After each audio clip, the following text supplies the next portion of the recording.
Thank you for joining us at the Roundtable. Brought to you by Community Education Arts, a nonprofit organization based in Noblesville, Indiana. I'm Alice Cavanis-Gober, president of CEArts. And I'm Sarah E. Morin, secretary of CEArts. Let's sit down at the Roundtable.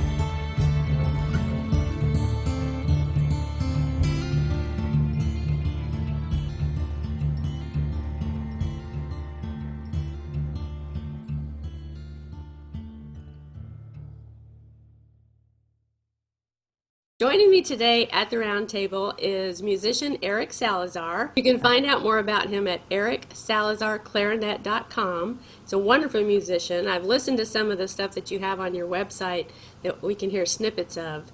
I just love what you do. And my first question for you is, when did you know that music was your destiny? Yes. Good question. And there's sort of a two-part answer. I love a two-part answer. What got me into music in the first place was actually the cartoon Tom and Jerry. Okay. I've not heard that before. There's all kinds of classical music in the show, and it was one of the ways that my mom could get me to settle down after school was turning on Tom and Jerry, because I love that show. Yeah. And I distinctly remember, I'm pretty sure it was Rhapsody in Blue, which is this classical music piece that's got a famous clarinet solo right at the beginning.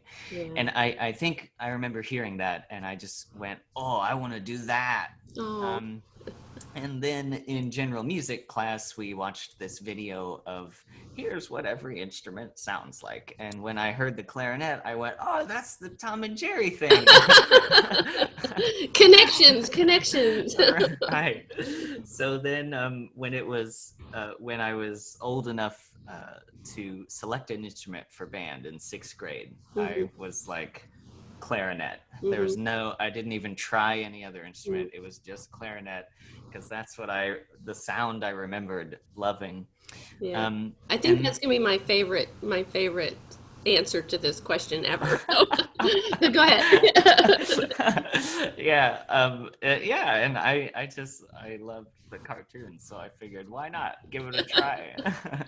And then I did band for all throughout middle school and high school, but the moment that I decided, okay, music's gonna be my career, was in high school, which for a classical musician is kind of late in the game, actually. A lot of my peers started taking lessons when they were like 5 or 6 years old, and they've been on the path for easily a decade longer than me. And I'm nearing my 30s, so I finally caught up, but I was behind for a while. But in high school, I was in a jazz band. I was actually in the lowest tier jazz band at my school. And we did, every year in high school, you do festivals where you go and you play, and there's judges, and they give you a score based on how good you did. But for some reason, I was able to play solos. And I think it was less to do with my skill on the instrument and more to do with the fact that I wasn't afraid. I could just stand up and do it. Right. So we did this festival at the Purdue Jazz Festival in high school, and I did what I do. I got up and I played my solo, and I didn't think anything else of it, and we got a good score, and it was fun. And then at the end of that year, we were doing sort of one of our finale concerts for all the parents, and my band director, Joe Vrebeck, we got done playing, and then he grabbed the mic and he started giving a speech, and I was being a teenager, so I wasn't really paying attention until he mentioned that we got this award. And we got an award that year called the Judge's Choice Award. And he said something along the lines of, I've been going to this festival for 25 years and I've never heard of this award. And but he was so excited we got it. And he told the whole auditorium, these hundreds of parents, that he thought he got it because of our bass clarinet soloist, Eric Salazar. And so Suddenly everyone, you were paying attention. You're like, right, that's right. And everyone started clapping. hmm And then he gestured for me to like stand up and be recognized. And that was the moment I knew. And at the time, I wasn't thinking, wow, I'm so awesome. At the Right. time, I was thinking, holy cow, look at all these people and look at how happy they are. Yeah. And all I did was play my instrument. Yeah. So I'm going to do that Yeah. for the rest of my life. That's wonderful. I love that story. That's great. You've already kind of given us a little bit of information about, how your journey started and everything. But I do want to ask you. I always try to find out where people are from and how the places that they've lived might influence their art, and if they've had any, I don't know. Yeah, I think of being an artist as kind of like riding a roller coaster. You've got your ups and you've got your downs, and sometimes you forget them because they're forgettable, but sometimes they're memorable, both ups and downs. And so I wanted you to talk to the folks a little bit about that because and as you do that, I do want to ask you one question because you said in that where the concert where you guys got that award, you were playing bass clarinet. And I'm assuming you started with regular clarinet and at some point then transitioned into bass clarinet. Is that so part of your journey was learning both instruments and becoming proficient at both. So, but tell us a little bit about your where you've lived and how that's influenced your music and any highlights, obstacles, highlights, good or bad, ups and downs. Yeah. Cool. Yeah, so I grew up in Brownsburg, Indiana, which is actually where I live now. Okay. So I sort of like left home, traveled around a bit, and came back hmm to my roots.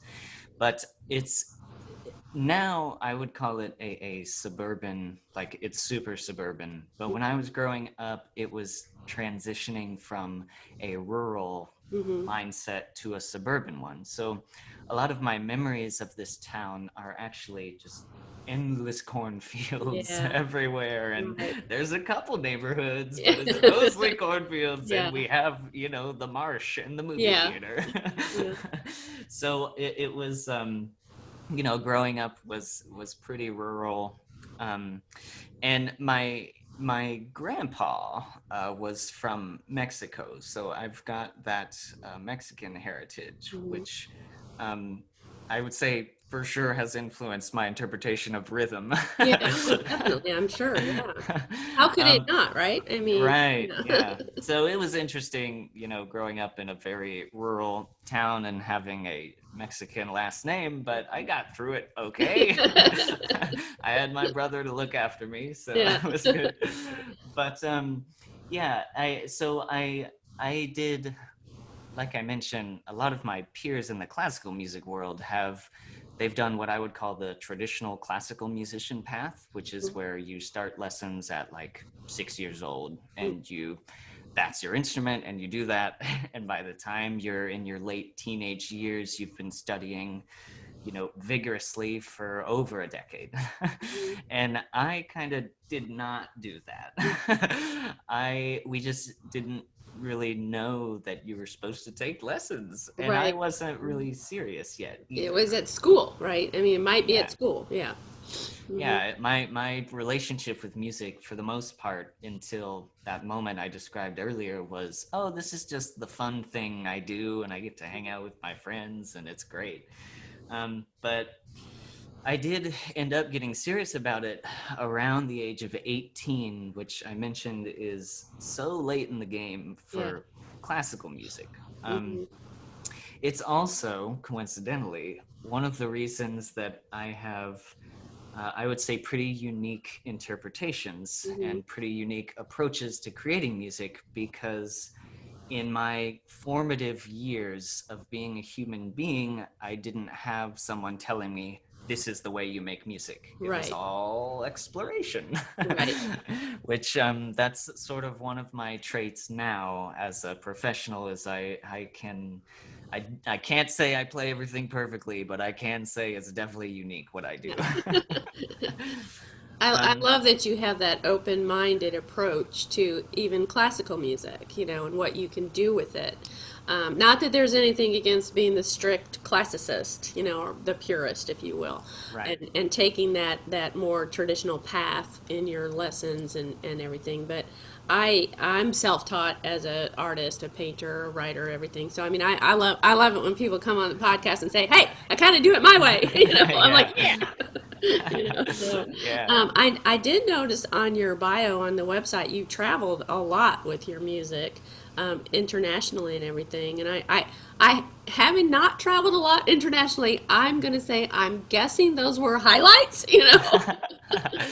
Yeah, I mean, it's always fun to get to go around and play music. The the thing is that in the music industry anyway, touring is like it's one of the best things for you artistically, and it's also one of the most lucrative things, but it's Mhm. also one of the most strenuous and difficult things Sure, because sure. you're on the road and you don't like your bed is different every night. Every night, yeah. Sometimes you're sleeping in a vehicle rather than in a home. Yeah. And then on top of all that, you're um, being asked often to play almost every night for a different crowd every night. Yeah. So, In which, different countries. I mean, different cultures, different languages, different food, yeah, different everything. I mean, it's got it. I guess I should revise my estimation of what that would be like and say it probably has its highs and lows. right. Yeah. The Um, performances hopefully are the highs that you get yeah, the audience, and everything like that is appreciative of what you're doing, and I know you, your musical journey has brought you back to your hometown, as it were, but you're doing so much professionally. I did want to have you tell us a little bit about what you're doing professionally as a musician. yeah. I am really lucky to be able to wear several different hats. And so I have my solo career, which is primarily I'm playing my own compositions, Hmm. which for a for pretty much every genre except classical, like that's not a big deal. That's just the Right. assumption that you're Sure. playing originals. But in the classical music world, when you are standing next to someone like Mozart or Yeah. Beethoven, it's kind of hard. Yeah. Yes, I write my own classical music. Yeah. Yeah. Yeah. I can imagine. Yeah, that would be, yeah, big shoes to fill. Yeah, so I have my solo career, which my typical way of composing is I take classical instruments, acoustic instruments, and I combine them with electronics. Okay. So what I do as a soloist frequently is I have a pedal board, like how a guitarist Hmm. has a pedal board, and I have a pickup mic that I can put in my clarinet. And so I will play sort of classical style compositions, but using effects pedals. So, like a chorus effect that a guitarist would use, or a looper, so I can loop Sure. several ideas over themselves. That's very creative. I think I have a feeling that Mozart probably would have been thrilled if he could do that. Yeah, That would have been a lot easier, a lot more fun too. I yeah. don't know if I should say easier because there's more technology and you got to really plan out how all that sounds together. But I have a feeling that some of those old classical guys would have been like, yeah, let's get into this. That's what I tell myself Yeah, anyway. it's the first thought I had, so I think you're onto something. And I'm also I formed an ensemble called Forward Motion, Mhm. and we are Indianapolis's premier new music chamber ensemble. So what that means is we focus on performing newly created works by living composers. Oh, that's So great. That's wonderful. yeah, which Especially since people are so traditional in their mindsets normally. And I'm talking about the public. When they think of classical music, they think of those, I don't want to say ancient, but those old guys, they think right. of the classics. And so it's really, really cool that you have this group that gives living composers that opportunity to have their work shared.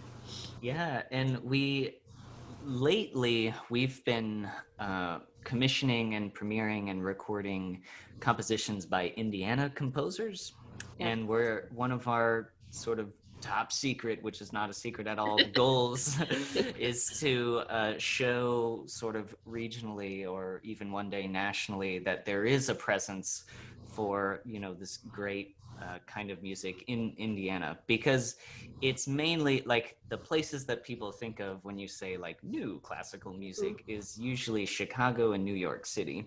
Okay. And what makes sense in my mind is that, we're kind of we're in between those areas. Exactly. So The heart of it all, right? I mean, yeah. yeah. Yeah. Oh, I think that's great. That kind of that leads me to my, sometimes what is my last question, depending on how long the answer is. But, I everybody's dealing with, the COVID-19 and the pandemic and, quarantine, isolation, places being closed, half open. Who knows? I mean, we're at different stages of everything. And for musicians in particular, especially touring musicians, I know it has been just a challenge that has just been really difficult. So I did want to ask how, both personally with the music that you create yourself, and then what you're doing with the group and everything you do as a working musician, how COVID-19 has impacted and what adjustments you've made to try to deal with it. Right. Yeah, it's definitely wild. Yeah.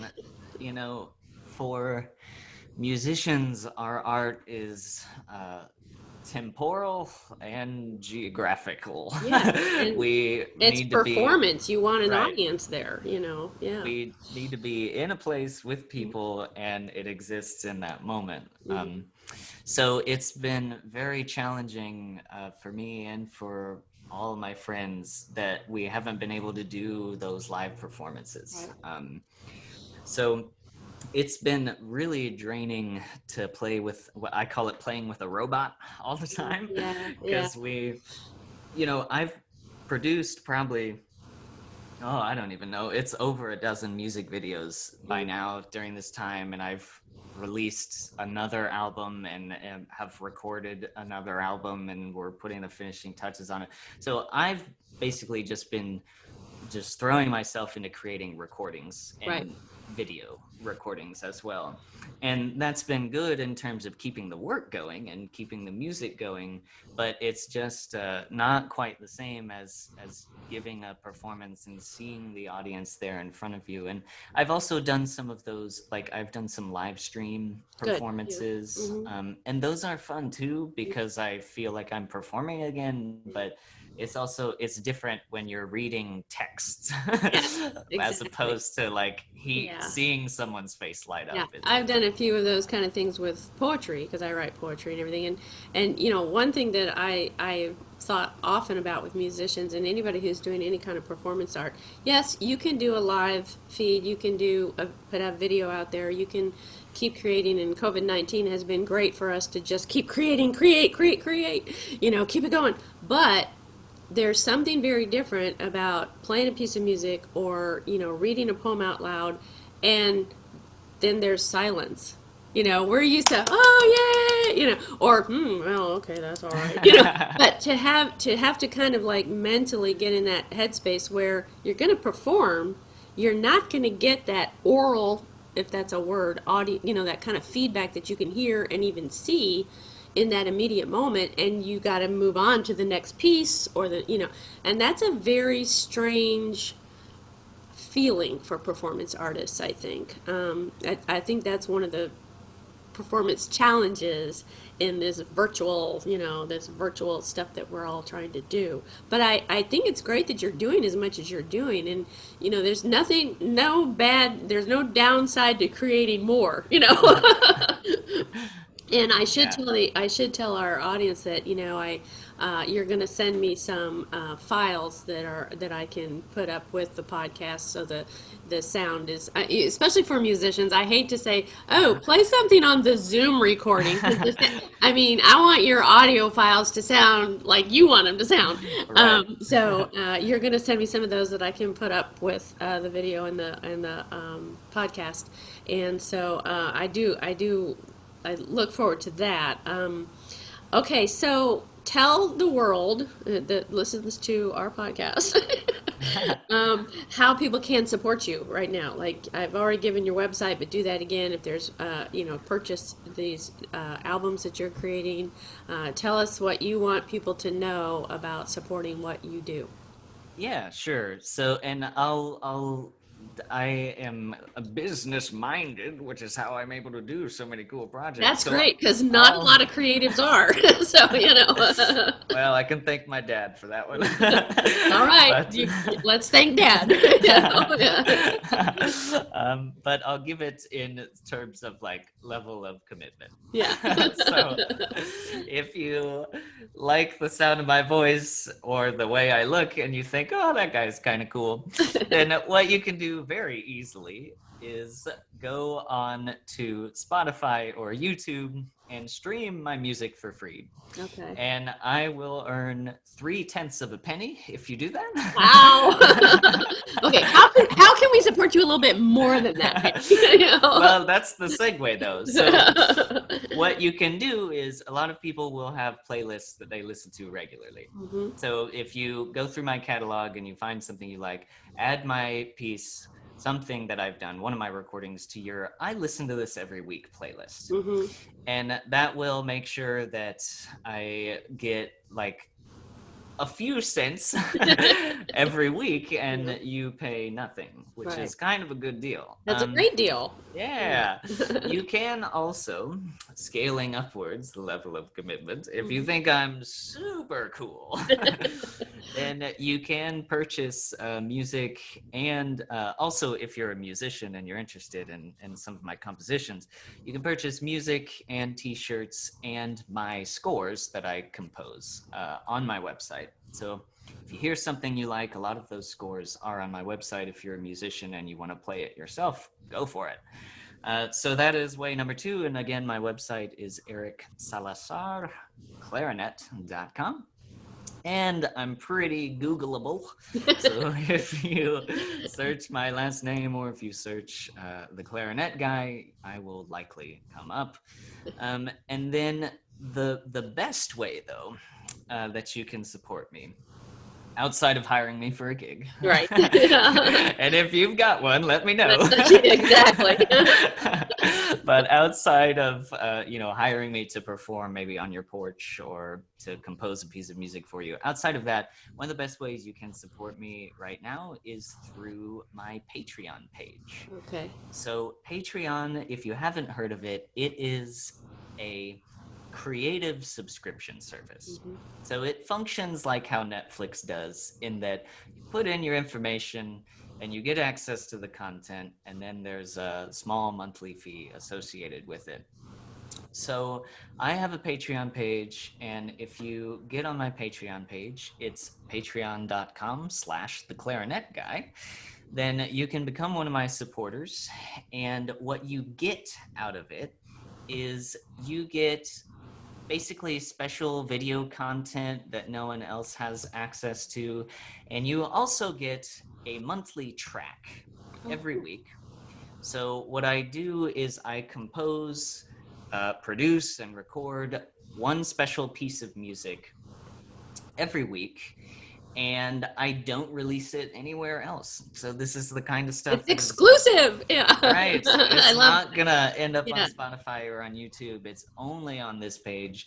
And my current subscription level is that if you can just give up $5 a month, then you can not only really help me out because it's something steady that I can rely on, but you also get this unique piece of music that is honestly like it's crafted based on who my supporters are. So it's based on their interests. Oh, that's cool. So That's really neat. Yeah. that's the best way to support me right now, is hopping on that Patreon, and $5 a month, or like get on for a month, and then if you don't like it, leave. I'm not gonna be mad about it. Nobody will leave. Yeah, everybody stay. But I like it because, again, it's something steady, and it's not what I would call, at least right now, it's not what I would call my primary source of income, Sure. but it's at least something I can count on. Because, Right. like, And it's also a little more personal in a way because it is with an exclusive audience. And I think with the lack of being, the lack of physical performance venues and things happening right now, that matters to have that connection be a little bit more personal. So I think it's really great that you have that as a to offer to the public to support you and yet also be a little more connected to you than if they just download a song, or something. Not that there's anything wrong with just downloading a song, but to have a little bit more of a relationship, because I think that's one of the things that I've heard a lot of the musicians that I talk to say that they really miss that personal connection. And you are creating that with the Patreon site. So I think that's really great. I think that's wonderful. Okay, well, Eric, what is on the artistic horizon for you?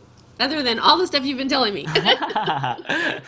Yeah, so okay, here's a fun one that I haven't already covered. Okay. I have a podcast and a radio show where we play Dungeons and Dragons. Oh gosh. And I am the dungeon master, which basically means I'm the narrator and the referee for the rest of the players. And I also compose the soundtrack.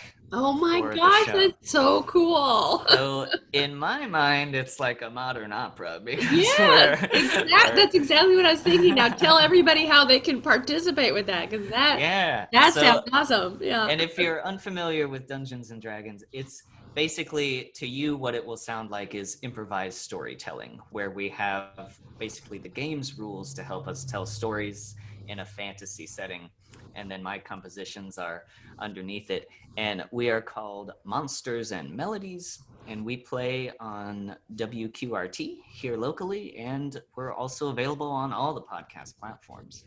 And the reason I brought it up, outside of the fact that it's cool, but it's fun, it's fun. It's been going on, so it's not technically on the horizon. It's just perpetual. But we have just recently, one of the players and one of the cast members, her name's Chloe Bolter. She is an opera singer, and we're so close to having an album done where we have written songs and then I've composed like instrumentals underneath them of Chloe singing all of it's like the Lord of the Rings and The Witcher, and it's just all of these awesome songs because another cast member, the two cast members, they write poetry. So oh my gosh, this is like the perfect storm of wonderfulness. Yeah, it's like the nerd storm.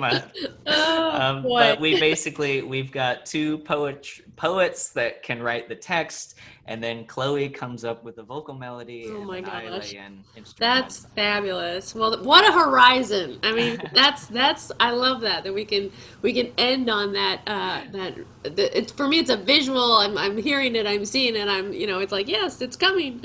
That sounds wonderful. I thank you so much for coming on the podcast today. I really enjoyed talking with you. It's been such a pleasure. Everybody go to EricSalazarClarinet.com and check out everything he's doing because it's all fabulous. And I thank you so much for being with me today. Yay! Thank you for having me. This has been really fun. Yay!